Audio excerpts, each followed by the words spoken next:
Crocodile tears only come from deceivers. Therapy could sound like another word being thrown around just to exploit mental health as a way to self market to the huge market that now would heavily monetize. Handouts for deep pockets just to say a PSA till encountering Q's and A's, questioning my motivations if I'm a stamped soul or a hypocrite with goals, feeding my worst guilt. Broken and bruised, that the physical tolls has nothing on the prison of the mind. Because what's perceived becomes real when it's allowed for these dark thoughts to fester.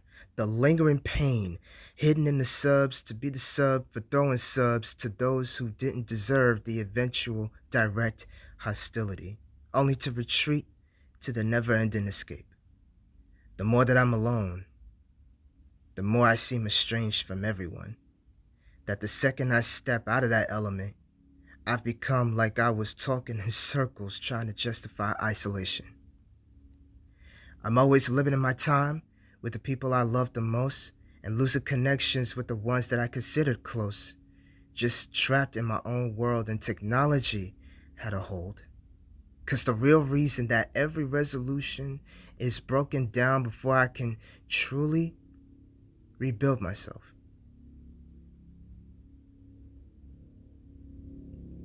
That maybe I'm the actual dysfunction I didn't think I would be.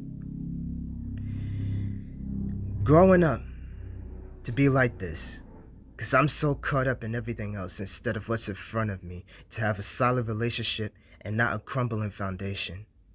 It's been teetering on the seesaw of the bittersweet, that I even try to get it right when it's good.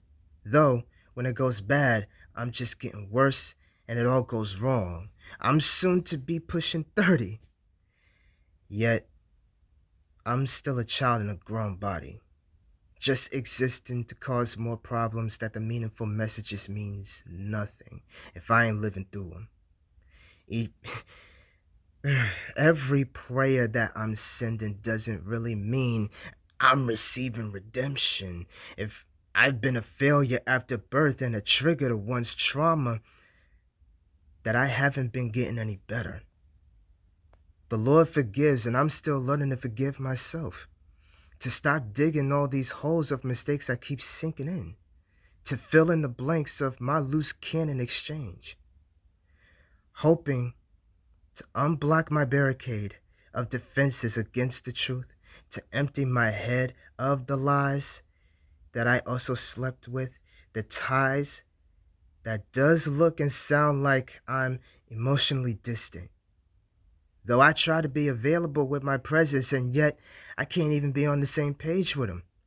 In these moments, when I might as well have just kept my mouth shut or speak up at the right moments, doing tasks from simple to life saving asks of being aware of all surroundings and follow directions to be in tune with my calling so I won't be out of sync and share contributions. Therefore, not refusing the help when I need it and stop comparing myself to other success stories in the making. So that way, my support is their support system waiting. Here I go circling around the reason when I have to face it head on. For I cause more collision courses with the abrasively stubborn attitude, angry towards the void. Lashing out and saying remarks that leave scars to the impact of the wounds like it's hollow inside my heart. When all I want to do is accept that I'm lost and stuck in place. Try not to go back to square one in this cycle, again, giving them hell, when I'm the one imploding on my human combustion of rage and self-doubt that clouds my own potential. The truth is, I'm afraid of life itself, along with the criticisms and correction that singles me out every time my focus is elsewhere and I'm rushing to get back to it. When thinking about leaving the nest, I worry about preparing for the heat that I ain't ready to take on.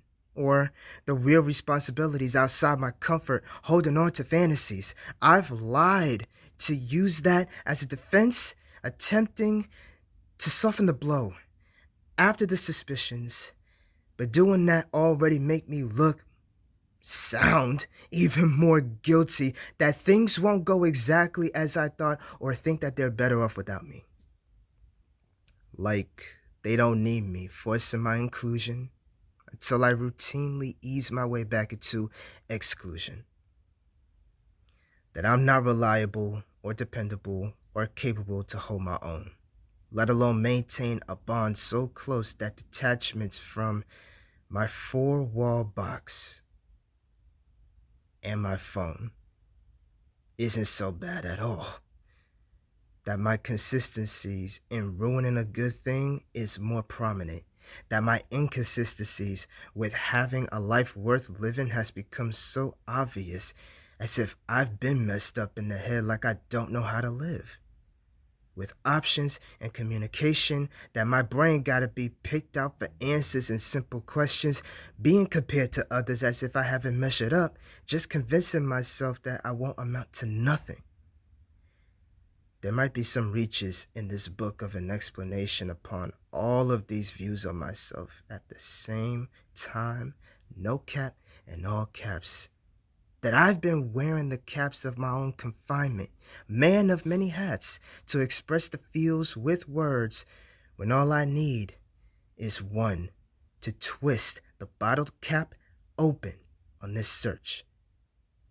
That pouring more details into therapy wouldn't actually hurt. But I'll keep praying, 'cause this is my candor.